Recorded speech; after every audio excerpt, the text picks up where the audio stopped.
Hello, everybody, and welcome to the show That Time When. I'm your host, Will Newhall, and you're listening to YurtRadio. Today, we are going to be talking about the history of the flu, Part 2. Woohoo! On Monday, I showed you a preface to this episode, so here is the rest of the episode. I hope you enjoy.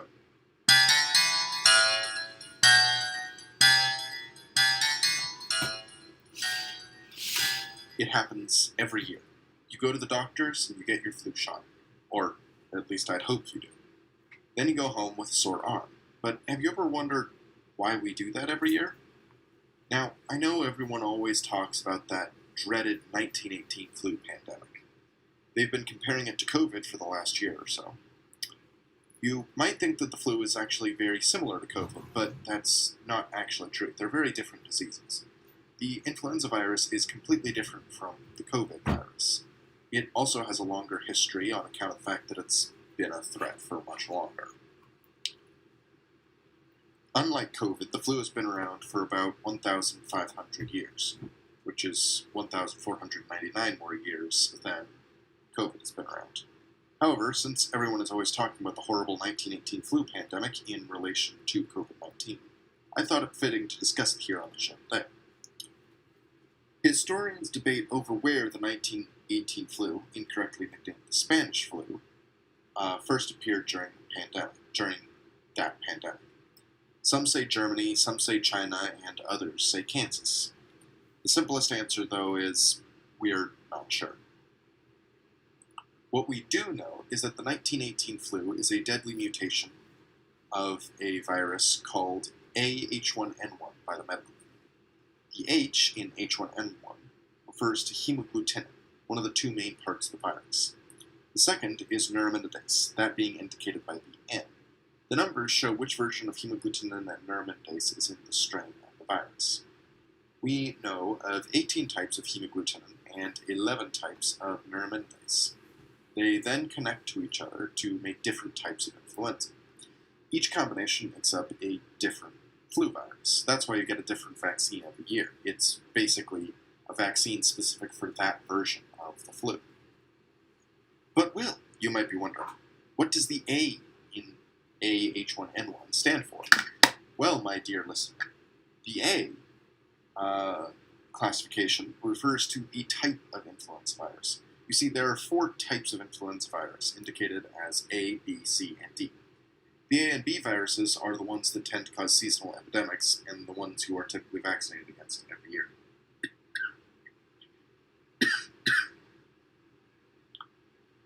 Unlike A and B, though, C viruses don't tend to cause epidemics and aren't usually that bad.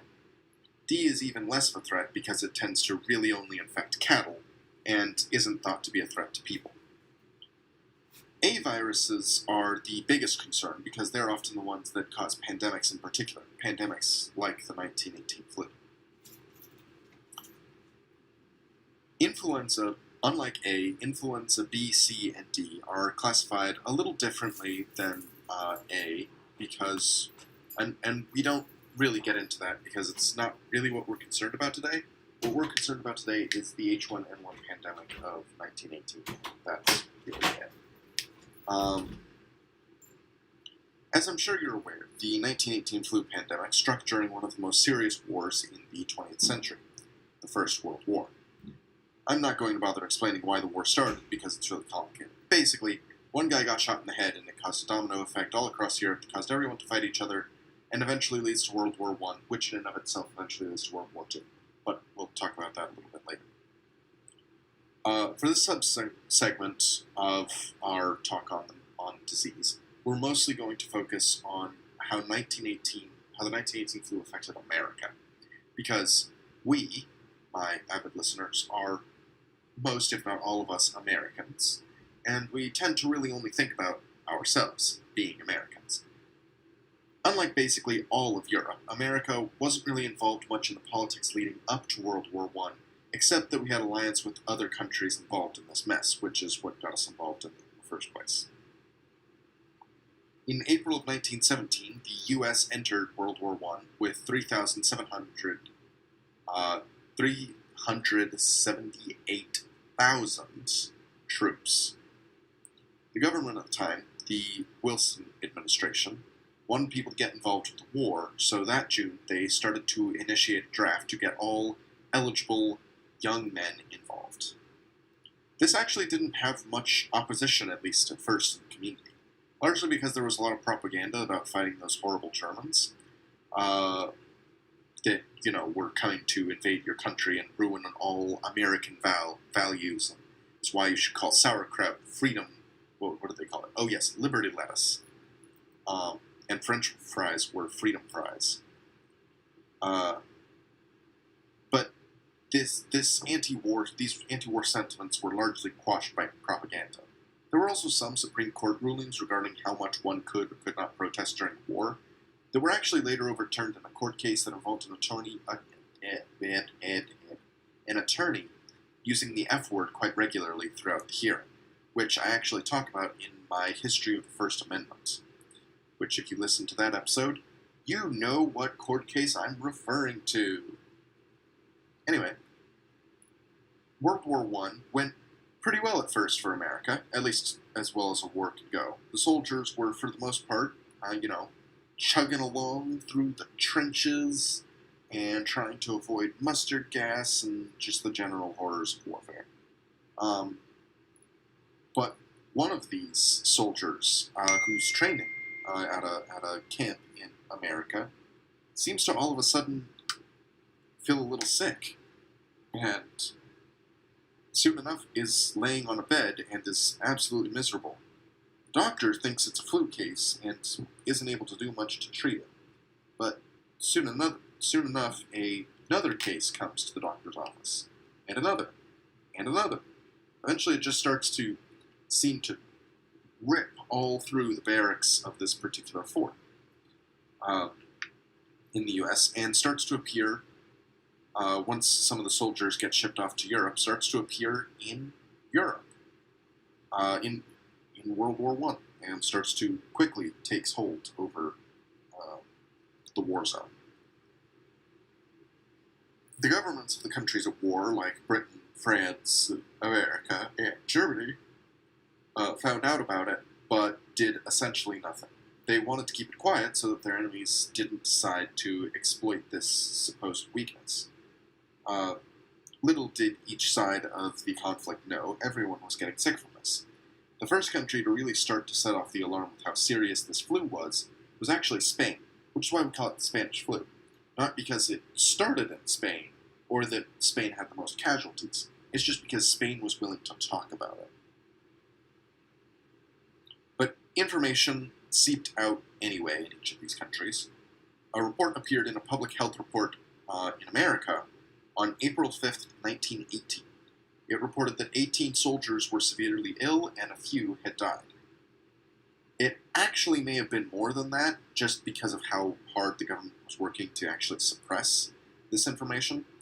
But anyway, it starts to spread rather quickly among the barracks, simply because these are people living together in rather tight quarters, trading together, eating together, and sleeping together.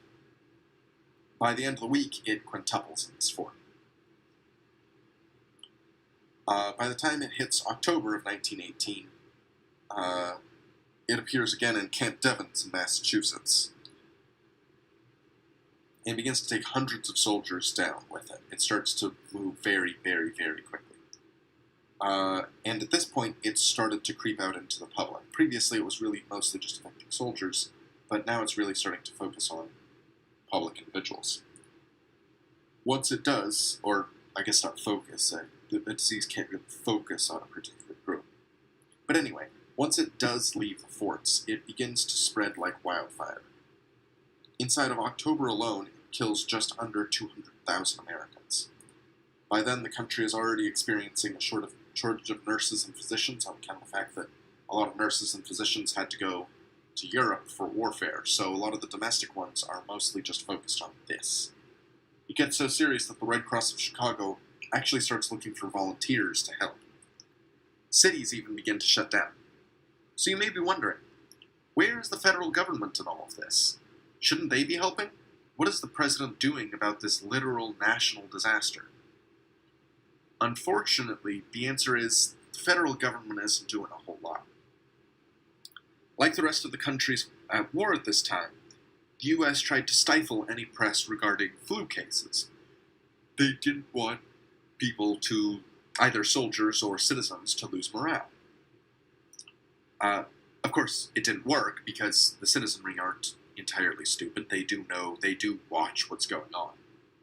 They noticed that people were getting sick for some unexplained reason.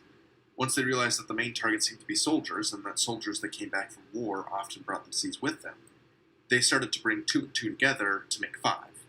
And the American people started to blame Germany for the 1918 flu, because, of course, those Germans would make the American soldiers sick, and then get them sent back.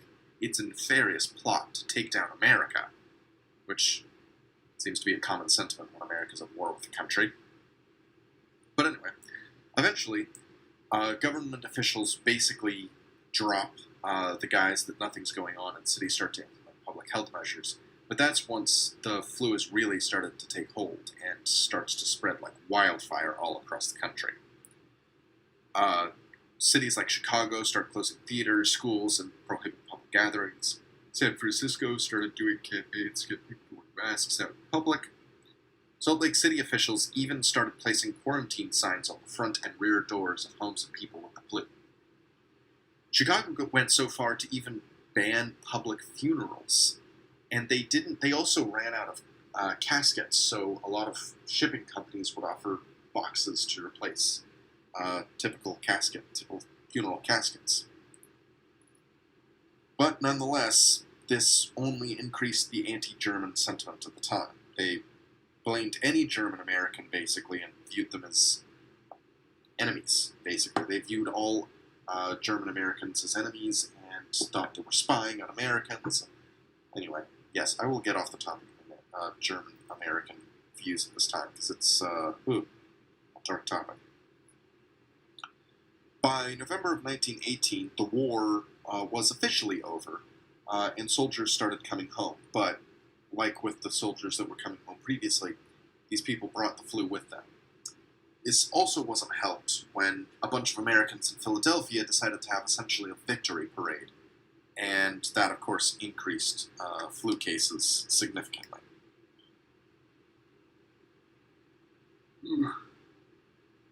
Yes, unsurprisingly, cases spiked in Philadelphia.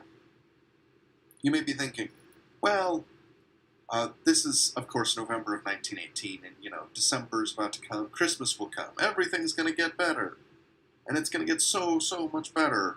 Nope. Unfortunately, it actually just started to get worse. In January of 1919, influenza struck as a third wave.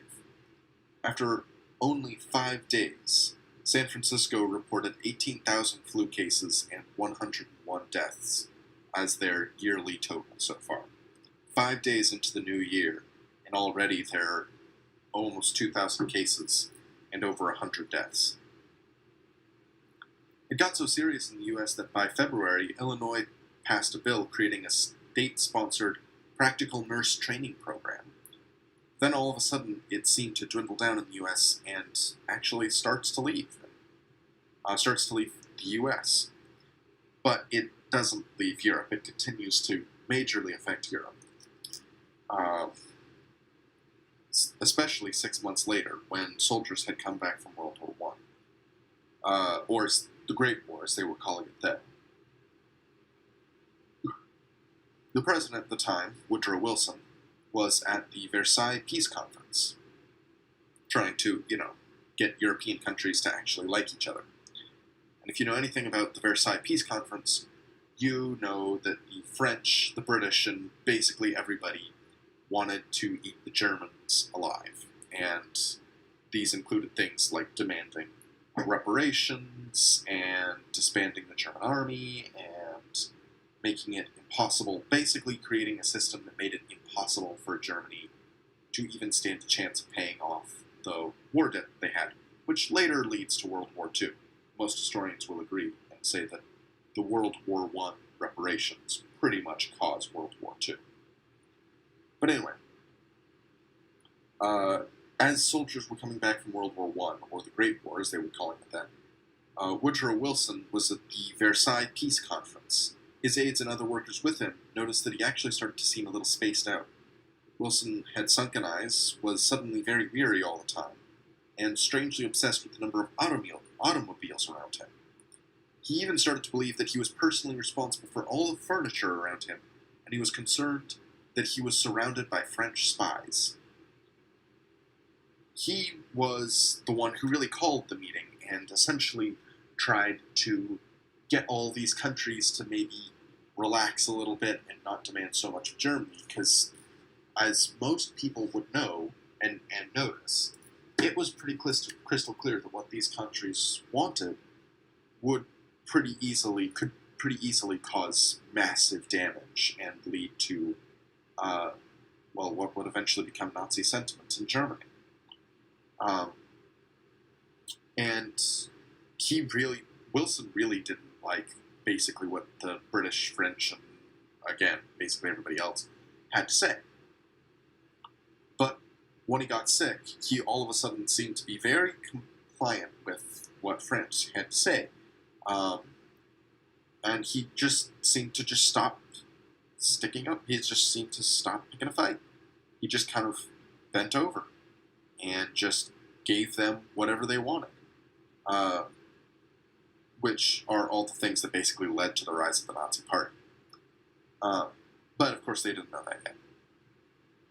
So historians believe that these might have been caused by influenza, which they think Wilson might have contracted on account of the fact that a lot of the people around him contracted the flu. And they think this may have caused brain damage, basically. Which kind of makes sense, considering that a few months later he would develop a stroke. It's possible that neurological damage resulted from whatever disease was in Wilson's nose at the time, or I guess Wilson's body overall. But we honestly can't know what disease Wilson had, because we can't swab Wilson's nose at the time to see if he actually had the flu. We just don't know why he was sick, but he was. Wilson would later suffer the notorious stroke during which his wife and his vice president essentially ran the country in his place. See, the 25th Amendment, which clarifies who is or is not president in certain situations, didn't really exist yet, so while it might have been clear that the vice president was supposed to be in charge, that could have not gone well, politically speaking. And since there was no really any legal documents demanding that happened, well, then they basically, almost literally, propped Wilson in the chair and voiced him, like a puppet.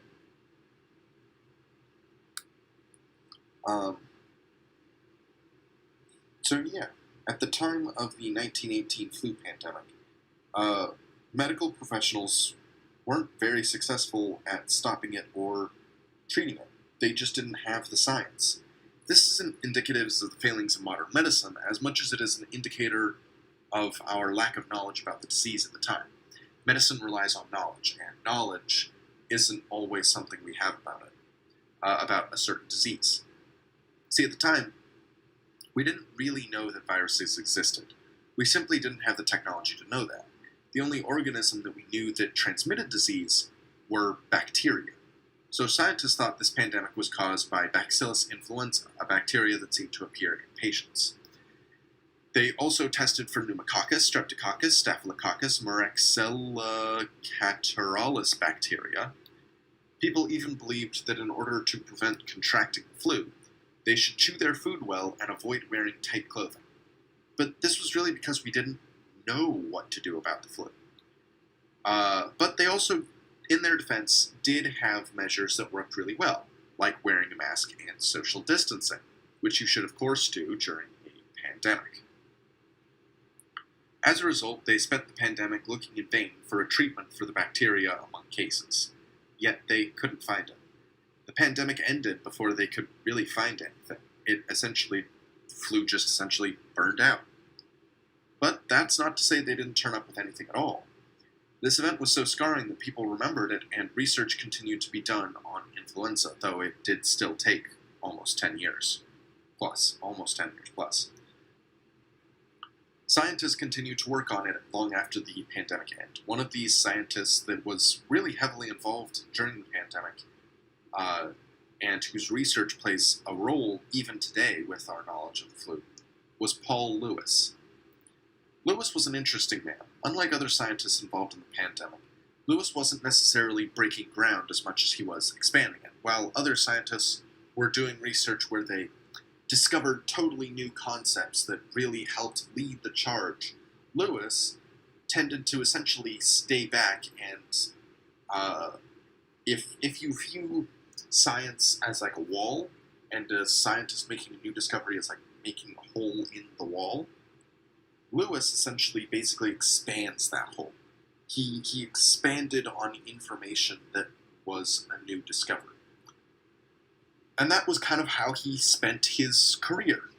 But once the pandemic ended, while funding was still good, research on influenza still began to slow down, which severely hurt Lewis's research. And without new discoveries being made, Lewis really wasn't very effective. So he kind of hit a rut in the way he did his research. Because, like I said, he was never the type to really make new discoveries. He relied on other people to make new discoveries so that he could expand on those discoveries. That was essentially how he worked. But without any new discoveries, he couldn't get very far. Lewis eventually ended up in Rio de Janeiro to work on his research on yellow fever. He kind of backed off the flu and worked on yellow fever. But again, he didn't really have anybody new, anybody coming up with new ideas that he could expand on. And he essentially just hit a rut. When he was in Rio de Janeiro, he didn't really take new notes. There wasn't much log left of him. And within a few months, Lewis seemed to have caught the yellow fever pathogen and died a few days later. And this is interesting because Lewis was a doctor and a brilliant researcher who had dealt with infectious disease his entire career and had never caught it. Furthermore, there had been a yellow fever casualty a few months prior in Rio de Janeiro, so researchers were extremely cautious about it. So it's hard to believe that he accidentally caught yellow fever, but he did. One of his friends, who we're going to talk about soon, actually, mentioned to his children how he believed that Lewis caught yellow fever because his cigar was in a sample, and he then used his cigar when he shouldn't have. But within a few months of being in Rio de Janeiro, he died. Some people think it might have been a suicide, but others think it was just an accident. We can't really tell since we weren't there. But after Lewis's death in 1929, the medical community really mourned for him. He was a brilliant medical individual, and his loss was a tragic one. But all of his work was not for naught. Yeah. In 1931, they came across something. They found something. They were able to successfully prove that influenza was not, in fact, a bacteria. In fact, it was actually a virus. They finally figured that out. And the man who figured this out was Richard Shope. Richard Shope actually worked with, was the guy who worked with Lewis, and really quite liked Lewis. And when Lewis said that when Lewis died, Shope was very distraught. But Shope's research was revolutionary. Shope, having previously worked with Lewis, actually gave Lewis credit for a lot of the work in his research, making him the primary, or one of the primary authors on a lot of the articles that he published in 1931. Because of how much Lewis's work had actually laid the foundation for Shope's discovery. Following Shope's research, soon after, 3 more scientists essentially rediscovered this by testing and isolating a flu virus in ferrets. Another 3 years later, in 1936, another scientist found that the influenza virus could be grown in chicken eggs. Yes, that's right. The same thing you eat at breakfast was also used to grow flu viruses. Yum yum.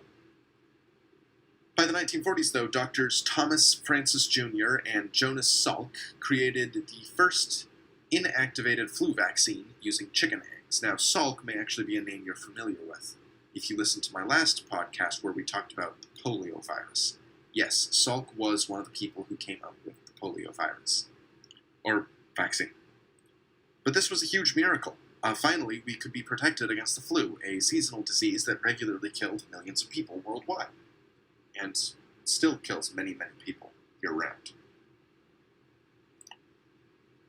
While the 1920s had gotten virtually nowhere and the 1930s were a little slow, the 1940s really took off with things like this new vaccine.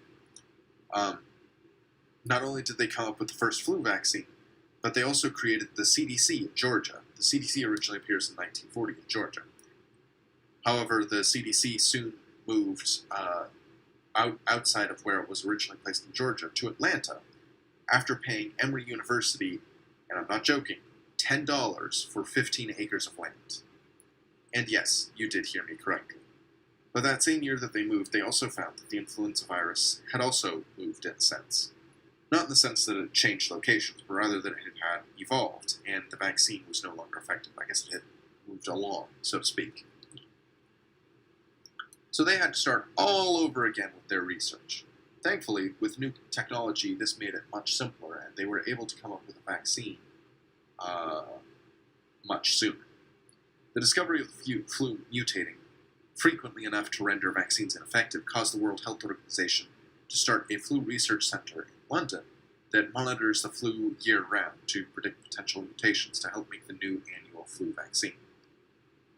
Unfortunately, another mutation of the flu soon struck. This one is called A influenza H2N2. Much like any sequel, it was much more watered down than its predecessor H1N1. Unlike the 1918 flu that killed at least 50 million people and infected up to 10 times that many worldwide, this one really only caused about 1.1 million deaths, which obviously is still a lot, but small potatoes compared to the 1918 flu. H2N2 was significantly less effective for a number of reasons. The first being that we had vaccines that were similar, vaccine versions of influenza that were similar to it, and so as a result they were slightly better, people were slightly better equipped to fight it off. And the second was that we already had the technology and the science to make an effective vaccine against H2N2 much faster than we would have been able to in the 1918 flu pandemic. So, unlike with 1918, we weren't wholly unprepared. As a result, we were able to better fight off the disease, and it only killed 1.1 million people and died off in less than a year. So, why do I mention H2N2 when I talk about H1N1? That's simple. Much like with H1N1 in 1918, COVID-19 for us in 2020 has been terrifying. It seems like every day there's a new tragedy about it.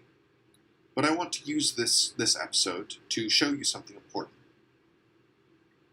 Much like with the 1918 flu, COVID-19 will end. And unlike the 1918 flu, it won't end because it stopped finding people to infect. It will stop because we are able to find a vaccine. The new vaccine technology that we have, mRNA technology, will help us be better prepared for any future pandemics. Yes, there will almost certainly be another pandemic, but you don't need to fear that it's imminent or that we're only ever going to be dealing with pandemic after pandemic. There is an end. There's always an end. So that said, I guess this is where I'm going to leave you today. I hope you learned something new with today's episode, and I hope you enjoyed it. Thanks, and have a nice night.